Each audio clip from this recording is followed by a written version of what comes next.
I'm Dan, and this is 10,000 Hours of Indie, a podcast exploring new music and delving deeper into what goes on in the background of the independent music industry. I'm a musician and passionate music lover, and I wanted to delve deeper into new music in the independent scene around the world. I also saw this as a chance to help artists connect and share their stories, so if there's someone you hear and you want to find out more about, every podcast has links in the show description. Get involved, help this community grow, follow on the 10,000 Hours of Indie socials, you can find all the links in the show description. And also feel free to email me about anything music related, 10,000indie@gmail.com. I'm open to any ideas and love listening to your promos.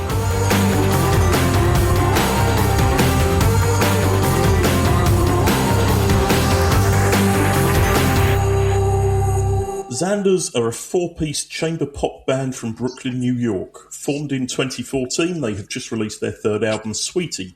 10 songs which delve into themes of lost friendships and insecurities while still sounding fresh and not overly sentimental. I'm chatting with Alexandra, the band's vocalist and pianist. Welcome to the podcast. Thank you for having me, Danielle. I'm excited to chat. Let's start at the beginning. Tell me the origin story of the band. All of the current band members already had active bands they were playing in. I was coming from a simple two-piece that was just keyboard and drums. And the drummer I was playing with left for college because we formed in high school.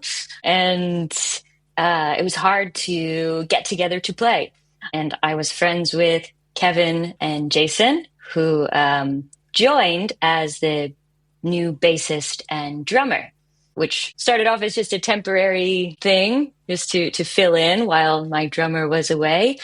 But it actually worked out quite well for all of us and was a lot of fun. Felt like the sort of natural step musically. Then we were a three-piece since 2014. And then along the way, the drummer at the time, Jason, became our guitarist, and we added Nick into the band, who is now the drummer. And they were all coming from their separate musical projects as well. And the three of them, Kevin, Jason, and Nick, all play actively in another band as well, called Queen Moo. It was a really fun band as well.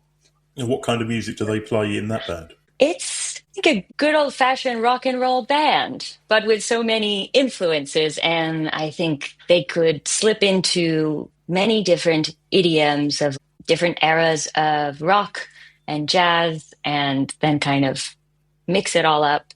You can hear just all of the different music they listen to. Like with many bands, you can kind of tell, like, I bet they listen to a lot of this, and this. And I think you hear that when they play. And that's also the fun thing about, playing with them. That actually leads me on very nicely to the next question with what are your influences as a songwriter? A lot of the lyrics are influenced by things people say and do. A lot of them are pulled from folks around me that just are lovely idiosyncrasies that seem worth the documenting in some way to kind of paying tribute to them in song.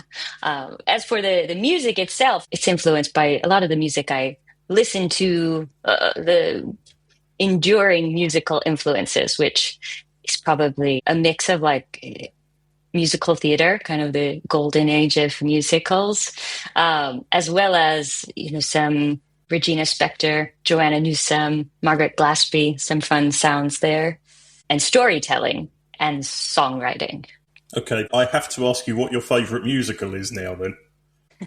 South Pacific is, I think, it's the one that stands the test of time. I've actually seen a lot of musicals in the past year or so, and though it's not something I actively seek out, I have been listening to a lot more new musicals lately, and I've really enjoyed some of those soundtracks and have listened to them on repeat.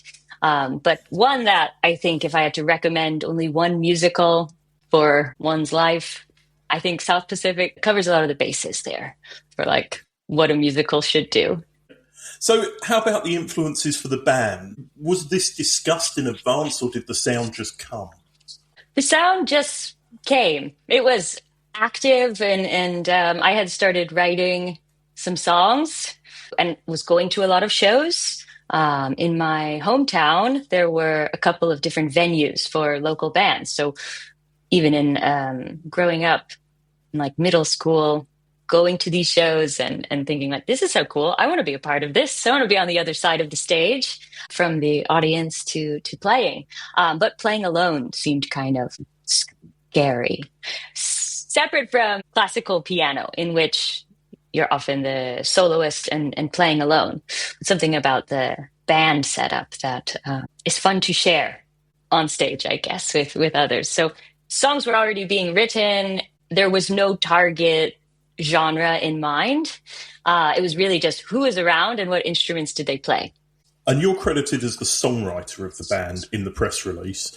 Is that mainly lyrical, or do you take most of the compositional responsibility and then take it to the rest of the band?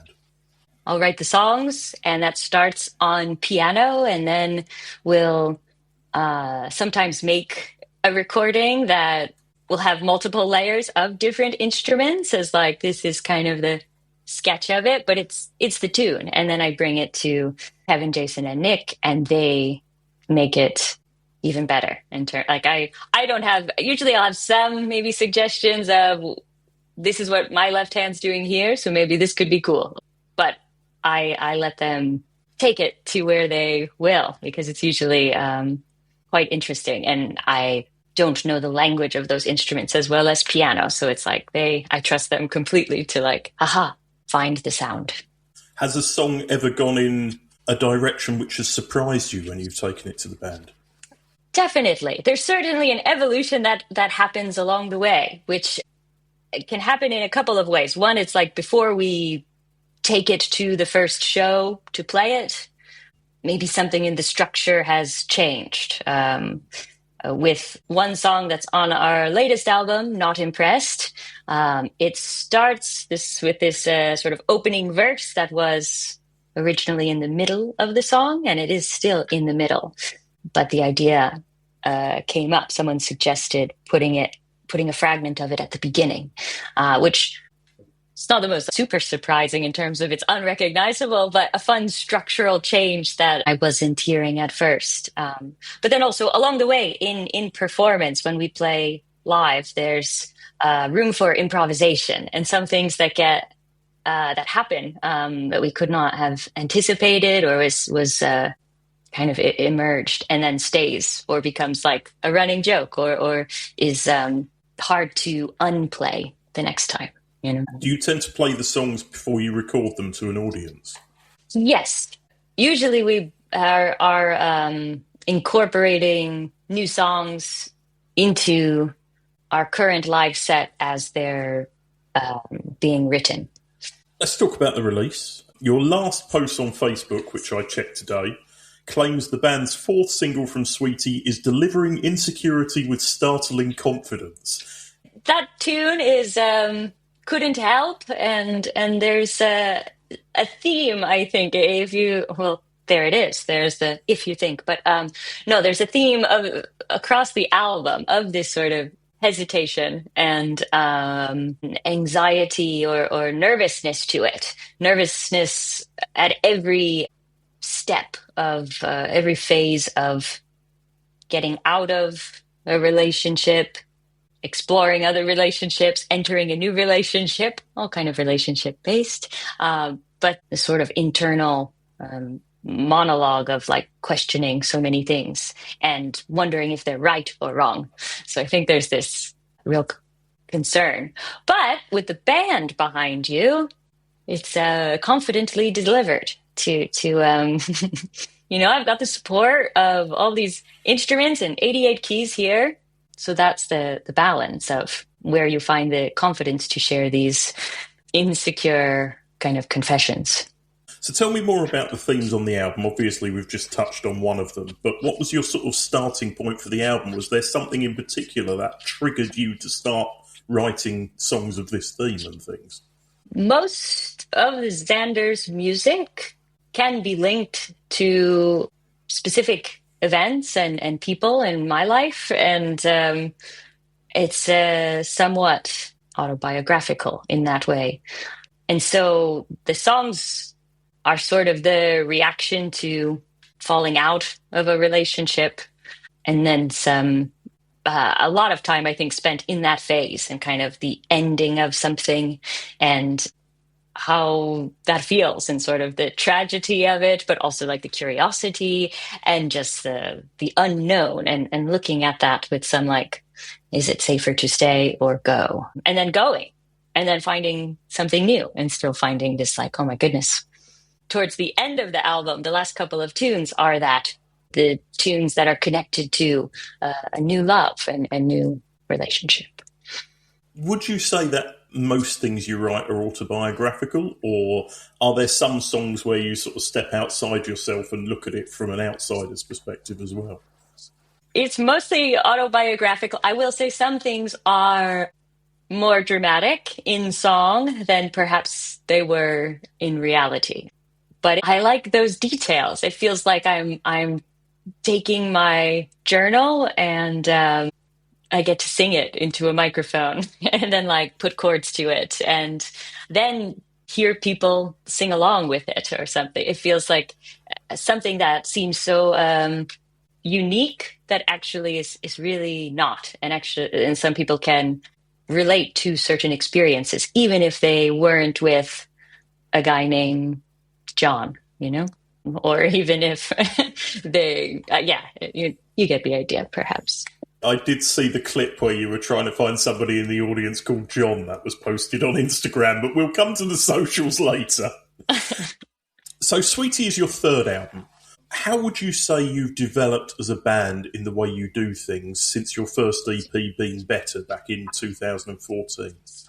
I think a lot of that energy is still present, and I think we are perhaps in some ways closer to that sound on this album than our previous Concentration 64, which is way more textured or layered with more attention to other parts. I think the live set of Concentration 64 is quite different than the album, which were both really fun to sort of execute and put together. But I think Sweetie is a bit more of the piano, drums, bass, guitar. Were there any songs on this album that were particularly challenging to realise when you were actually going to record them? Not one track was particularly difficult. I think maybe along the way, vocals were a little tricky. I recorded those at my parents' house and tried to record them in one room that then had this like heat vent that you could hear. And I remember sending recordings to Kevin, who was recording all of this, our bassist, and it was audible. And so I relocated to a bathroom, which most of the vocals were recorded in that bathroom, as well as a room at Kevin's home studio.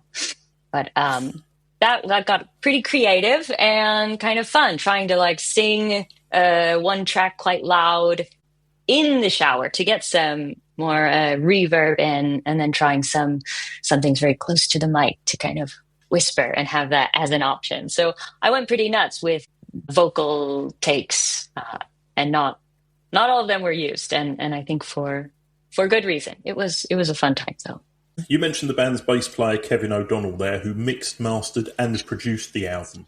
Did he take full control of that side, or was it still a team effort?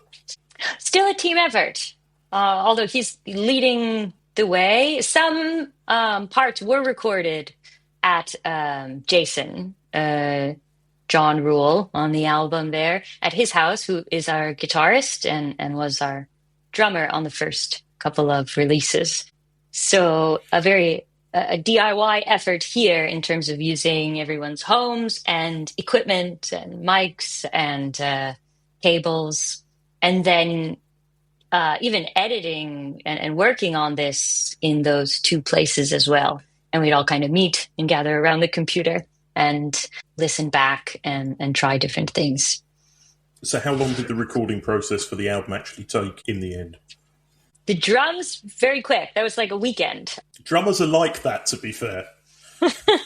good with timing, my goodness. And Nick is certainly no exception. We tracked all of that and then got rid of the keyboard from that recording day. And that was all re-recorded. We weren't in a rush. I think towards the end, it would be these little details that took longer and longer to finally get together and complete.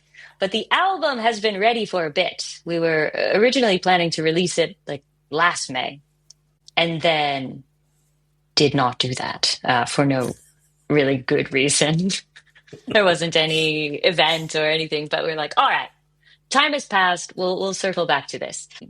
But during that time, I did put together the like album art and some other details that certainly don't need to take a year. But we weren't in a rush. Recording was pretty quick. I think like less than a year probably for it. And then a little back and forth with what happened next, the mixing and such. You're good at knowing what my next question was because you mentioned you designed the album artwork there, which was the next question. So tell us about the artwork and what was your sort of thinking behind that and how that came together. In one of the tunes, there is this detail mentioned about toile, the toile de juillet. It's a sort of fabric pattern that was an image I really liked from that song. And while working on that tune, I was at this estate sale and I found these old curtains that had this toile de juillet pattern, which became this orange pattern you can see in the single artwork and the album artwork as well. And yeah, it was so beautiful. And I like the idea that it's like just these stories told here in print. It's colorful. So I found that and the gentleman at this estate sale threw in the curtains for free. Which was also a surprise and felt like, all right, this means something. It was meant to be. It was meant to be. Oh, my goodness. This is working out better than the relationship with Jean, who's the song that this is mentioned in. And so I wanted that as the backdrop. And then there is that little piano on the album cover, which is actually an old radio I thought would be a good prop. Okay, it's the question that has been deemed the pick your favourite child question. What's your favourite song on the album and why? Right. I love them all. It's the first track, Not Impressed. That feels like it kicked off a lot of thinking and processes, like in terms of like what came next just in my life and sitting with those sounds. I love so many of those intervals, and it's also so much fun to play with the band. It's also in E flat, which is my favorite key, and it's that's why it is number one. It kind of comes first chronologically in some way. I'm pretty sure, and it feels like that would be the place I would start. So onto your social media. I love your Instagram handle, which is Instazand. I think that it was the first thing I noticed. I thought that's really great. Was there a lot of thinking behind that, or was it just a stupid throwaway thing you did and it stuck? Stupid throwaway thing of like, oh, we should probably make one of these. Wouldn't this be silly? Kind of like in the span of 10 seconds. We are not very precious about the social media presence. I couldn't find any music videos on your YouTube channel, but you've got some live clips from 5 years ago, or a few live videos you recorded 5 years ago. Are you planning to make any music videos, or is that just not your thing? The idea has come up, but we've never sat down and planned it out. There are some drafts for certain songs on this album, but not a priority to have a music video. But it would sure be fun to make, I have a lot of fun putting together, as you might be able to tell on some of the social media, just these compiling certain clips to music. I saw your post from last April the 1st about having an 8-track available. Obviously an April Fool's joke, I assume. But it did really make me reminisce on the old days before you had CDs and when I first started collecting, everything was on vinyl, and I did have to sit there for a few minutes and just think back to when I was young and buying vinyl on the market stall. Totally. That 8-track that player sounds very good. There is right now a little issue on the anyway, that's not the point, but the speakers on it, and it really it produces a nice sound. And now I've just got so many 8 tracks that I've got to fix this machine, fix this player to get it back up and running. But there will not be any Zanders 8 tracks, as far as I know. Live shows. I can't find much about live shows on your social feeds. You've put a few clips of you playing live and things up. What have you been up to? Have you done some live shows to promote the album since it came out, or had plans to? Yes. We should be playing in July, which is next month, in New Haven, Connecticut. Still waiting to confirm some of those details. It won't be a release show proper, but we do a lot of playing in Connecticut, as that's where most of the band is based. We'll play there next month, and that's really all we have on the docket so far on the calendar. And what's next for the band? You've released this album. Are you already starting to put some songs together for the next album, or are you just taking it easy and letting this one get out there first? Both. There's no rush to the process, I guess, of putting this out there. We're excited to finally have it out. But yes, the songs are continuous, that they don't stop. And they'll be presented to the band soon. And, the process continues. And the final question, what music are you listening to at the moment that people may not be aware of and should take some time to check out? Currently, I'm on a big Scriabin kick, Alexander Scriabin, a Russian composer, and his piano music I would recommend, specifically the Opus 11 Preludes. Also to listen to Samuel Feinberg play some Scriabin. That would be a great way to spend some time. Good for one's ears. So for people wishing to find out more about Zanders, they can be found on Instagram, Facebook, YouTube and Bandcamp. Sweetie, the new album by Zanders, is out now on CD via their Bandcamp page and is available on all streaming platforms. Alexandra, thanks for finding the time to be on the podcast. Thank you, Dan. Good luck with the album.